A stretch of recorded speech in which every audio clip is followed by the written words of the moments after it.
morning, students. Today we are doing a new topic of lesson number 3, atoms and molecule, and the topic name is molecular mass and formula unit mass. Molecular mass. The molecular mass of a substance, किसी भी substance का जो molecular mass है is the सम यानी total होता है किसका, of the atomic masses of all the atoms in A molecule of the substance. किसी भी सब्सटेंस का जो एक मॉलिक्यूल है, ओके जैसे ये बड़ा सारा एक सब्सटेंस है, इसके अंदर छोटे छोटे बहुत सारे क्या हैं, मॉलिक्यूल हैं। मॉलिक्यूल के अंदर क्या इंक्लूड है, एटम है। ठीक है, तो हमारे पास कोई भी ये क्या है, सब्सटेंस है, उसके अंदर ये बहुत सारे क्या है, हमारे पास मॉलिक्यूल है। तो अब हमने बात किसकी करनी है, हमने बात करनी है मॉलिक्यूल की। ओके, तो हमारे पास है मॉलिक्यूल। उस मॉलिक्यूल के अंदर, मॉलिक्यूल का फॉर्मेशन किससे होता है, एटम से होता है। तो उस एटम का जो एटॉमिक मास है उसको आपने क्या करना है, सम करना है, टोटल करना है। So the molecular mass of a substance is the sum of the atomic masses of all the atoms in a molecule।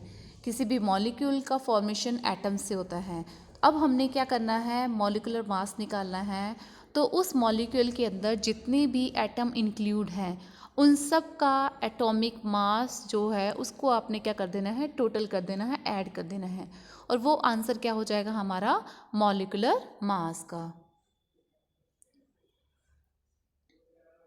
सो यहाँ पर हमारे पास नेक्स्ट स्लाइड में क्या है, एग्जाम्पल दिया हुआ है हमारे पास मॉलिकुलर मास का, कि हमने जो वाटर है H2O इसका मॉलिकुलर मास फाइंड आउट करना है।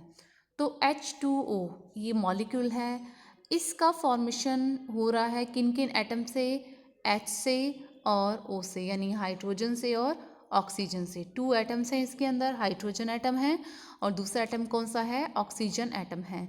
अब हमारे पास ये जो मॉलिक्यूल है इसका मॉलिकुलर मास फाइंड आउट करना है।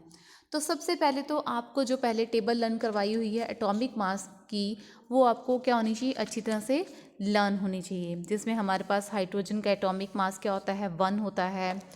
कार्बन का एटॉमिक मास 12, नाइट्रोजन का एटॉमिक मास क्या होता है 14, ऑक्सीजन का 16, सोडियम का एटॉमिक मास 23, मैग्नीशियम का एटॉमिक मास 24, सल्फर का 32 एंड क्लोरीन का 35.5 एटॉमिक मास। तो ये टेबल जो atomic masses of a few element वाली टेबल है, प्रीवियस वीडियो में हमने की हुई है, वो आपको अच्छी तरह से याद होनी चाहिए, लर्न होनी चाहिए। नेक्स्ट अब हमने करना है कि हमें फाइंड आउट करना है H2O का मॉलिकुलर मास। तो मॉलिकुलर मास फाइंड आउट करने के लिए सबसे पहले तो हमें देखना पड़ेगा H का एटॉमिक मास क्या होता है। हाइड्रोजन का एटॉमिक मास होता है 1, ओके हाइड्रोजन का एटॉमिक मास क्या होता है 1। ऑक्सीजन का एटॉमिक मास क्या होता है 16, ओके। बट यहाँ पर जो आपको पता है कि हाइड्रोजन जो एटम है कितने हैं, यहाँ पर 2 हैं, तो आपको क्या करना है, इसको 2 से क्या कर देना है, मल्टीप्लाई कर देना है। अब 2 से मल्टीप्लाई करेंगे तो 1 इंटू 2 क्या हो जाएगा 2, प्लस में क्या है 16, तो 2 + 16 आंसर क्या हो जाएगा 18। और इसकी जो यूनिट होती है मॉलिक्यूलर मास की वो क्या होती है यू, ओके यूनिफाइड यूनिट, ये पहले किया हुआ है। तो कोई भी मॉलिक्यूल आपको दिया हुआ है उसका एटॉमिक जो उसका मॉलिक्यूलर मास आपको फाइंड आउट करना है। तो सबसे पहले आपको क्या करना है, वो जिन जिन एटम से मिलकर बना है उनका एटॉमिक मास लेना है और उसको क्या कर देना है, आपने टोटल करना है, और आंसर किसका आ जाएगा, मॉलिक्यूलर मास का इन यू, यानी इसकी यूनिफाइड यूनिट इसकी यूनिट हो जाएगी। अब यहाँ हमारे पास कुछ क्वेश्चंस हैं। फर्स्ट क्वेश्चन है कि आपको क्या करना है, मॉलिकुलर मास फाइंड आउट करना है वाटर का। तो वाटर का हमने पहले कर लिया, तो वाटर यानी H2O, ओके। H2O में यहाँ पर जो हाइड्रोजन एटम है इसका एटॉमिक मास कितना है 1 है। कितने मॉलिक्यूल, इसके कितने एटम हैं 2 एटम हैं। H कितने हैं 2 हैं, 2 टाइम आ रहे हैं। प्लस में ऑक्सीजन का एटॉमिक मास क्या हो जाएगा 16, तो 2 प्लस में 16 आंसर क्या हो जाएगा 18 U, ओके। नेक्स्ट हमें फाइंड आउट करना है calculate the molecular mass of HNO3। Nitric acid जो है इसका हमें मॉलिकुलर मास फाइंड आउट करना है। HNO3 यानी यहाँ पर O कितने हैं, 3 हैं, ठीक है। आपको 16 इंटू 3 करना है।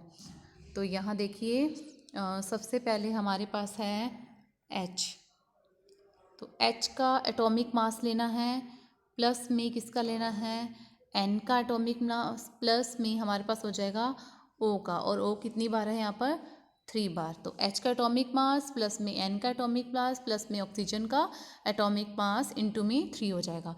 H का एटॉमिक मास क्या होता है, 1, प्लस में N का कितना होता है, N का होता है 14। नाइट्रोजन का एटॉमिक मास कितना होता है, 14, प्लस में ऑक्सीजन का 16 इंटू में क्या हो जाएगा, 3। ओके, तो अब उसके बाद हमारे पास 1 प्लस में 14 प्लस में 16 इंटू 3 क्या होगा, 48। ओके, अब इन तीनों को आप ऐड करेंगे तो हमारे पास आंसर क्या आ जाएगा, 63U। तो आपको कोई भी मॉलिक्यूल दिया हुआ है उसका मॉलिक्यूलर मास फाइंड आउट करना है। तो फर्स्टली आपको फाइंड आउट करना है कि उसके अंदर कौन कौन से एटम इंक्लूड हैं। उसके बाद आपको याद होना चाहिए कि उनका एटॉमिक मास क्या है। एटॉमिक मास जो है उसको उस क्वेश्चन में आप पुट करेंगे और उससे ऐड करके आंसर को फाइंड आउट कर लेंगे। नेक्स्ट हमारे पास है फॉर्मूला यूनिट मास। अब फॉर्मूला यूनिट मास जो होता है किसी भी कंपाउंड का और जो मॉलिक्यूलर मास है उनमें कोई मेन डिफरेंस नहीं है। बस आपको ये ध्यान रखना है फॉर्मूला यूनिट मास जो है जिस कंपाउंड का हम फाइंड आउट करते हैं उसका फॉर्मेशन होता है आयन से।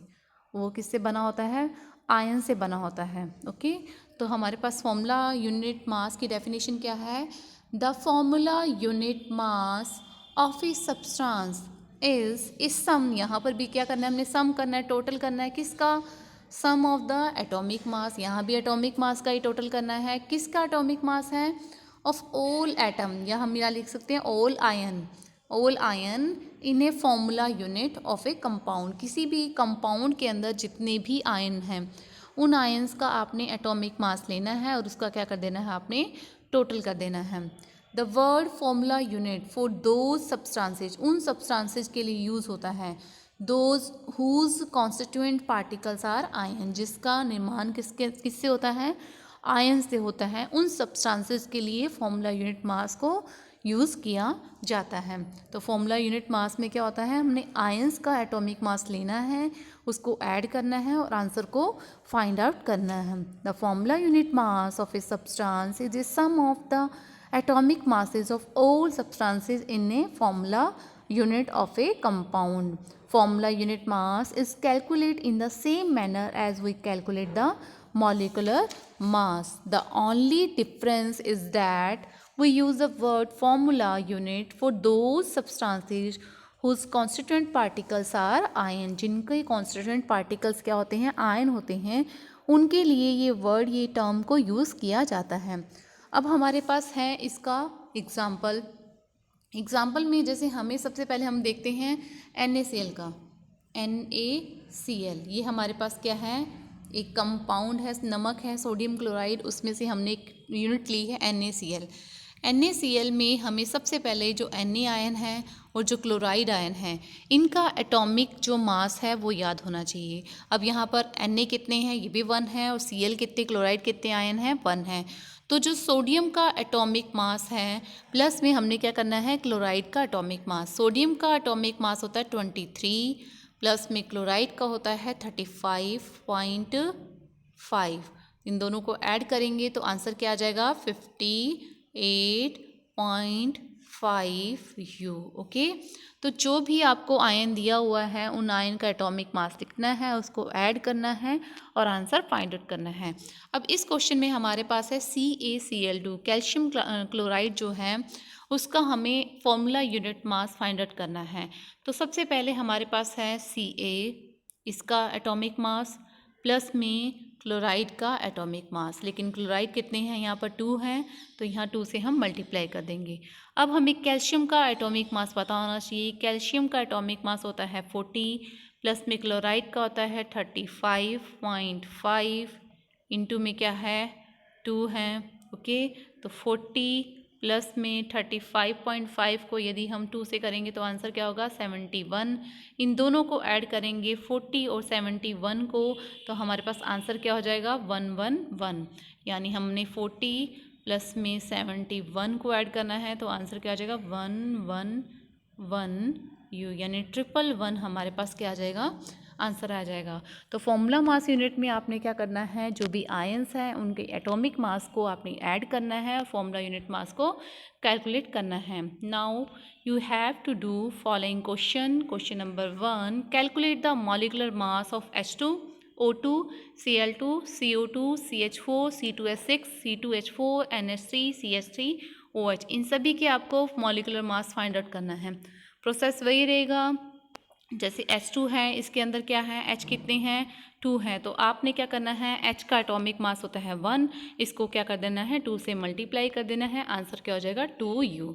सेम इसी प्रोसेस से आपने बाकी जो मॉलिक्यूल्स हैं उनके मॉलिक्यूलर मास फाइंड आउट करना है।